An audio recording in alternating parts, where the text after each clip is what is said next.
Hello and welcome to the video. If you clicked on this one, you're most likely having the same problem I am with your EPC light coming on and your check engine light and you're not really sure what to do. So today I wanted to go over what happened to me and then how you can fix it yourself, because I ended up fixing it myself at home. So this is my 2013 GTI. I bought it just over a year ago used, and it's up to about 65,000 miles on it now. There we go. The problem I ran into was like I said, my EPC light, so this one there, the electric power control, and then also my check engine light. A potential issue could be the ignition coils, which are the red ones there you can see, because I have now replaced them. But one way you can test to see if it actually is the ignition coils is, first off, you will need an OBD reader. And then after you have the OBD reader, you can plug it in, get an app on your phone. It's literally free just to download and do it. It's super easy. It walks you right through step by step. But once you have the OBD reader, plug it in, turn the car on, and then with that you can check to see if it's the ignition coils by moving. Say you get the Misfire code, you can take the one and move it, the misfiring one, and move it to the other cylinder to see if the misfire will jump.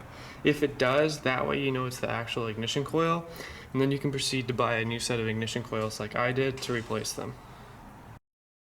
And you're gonna plug it's up onto the dash, so like you see the steering wheel here. You go up onto the dash, it's that little pink guy right there. This one here, it's where you're gonna plug it in. Our OBD reader has a little red light that turns on the bottom once it was plugged in. So then once it was plugged in, you're gonna start the car to use it. And then this is the app we use, which is Car Scanner, ELM, OBD2. It's free to get, easy to use. It's literally got like a step-by-step, walks you through how to do everything. The only things we used it for were to figure out what codes the car was throwing. So like a misfire code and stuff, which then I used to Google on the internet and to narrow down the problem.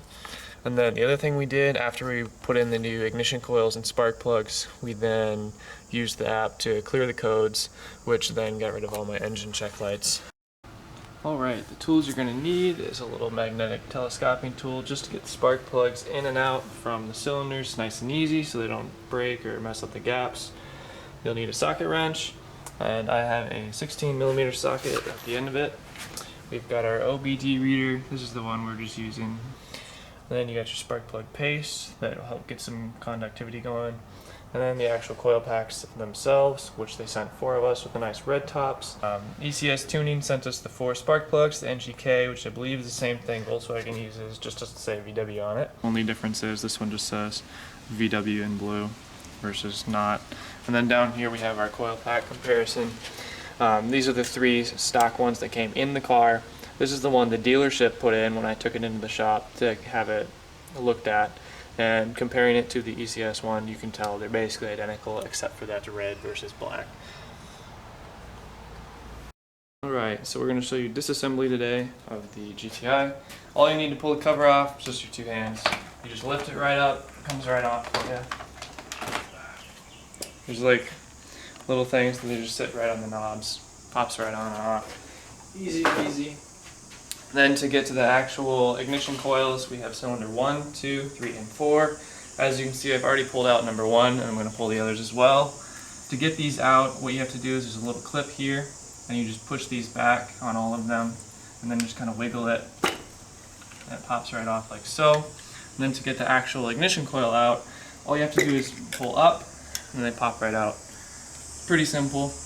And then this allows you to get access to the spark plugs, which I said earlier you'll need a 16mm socket to pull them out. Right, so I pulled 2 of the ignition coils out. This one looks pretty good. I don't know how well you can see, but it's fairly clean on the bottom there. Though this one's getting kind of dirty. It's got some gunk, just kind of up and down, which I think is what's causing the issue. And then the ones from initially I had this problem and I replaced cylinder 4. And so at the dealership, they replaced only 1 of them. However, when we did our OBD test, I needed 2, and as you can see, they put this older version back in there. And then it was good for a couple of weeks, and then now we're back to the same problem. So I just bought a kit, just going to replace all 4 along with the spark plugs, call it good. Tip bit, just kind of where the white meets the metal. That's where you put like the little boot conductive stuff. And then when tightening these down, we don't have an actual torque wrench, but the idea is there's a crusher washer at the bottom, and you'll just like feel the resistance, see how it's like starting to gain resistance a lot. That's when you know it should be tight and torqued down for you. Alright, so we got our final one here in the nice wrapping for safe shipping. And then you just drop them in there, right over top the spark plugs, and then you'll just press down, and it'll might make a bit of a click or like a little pop.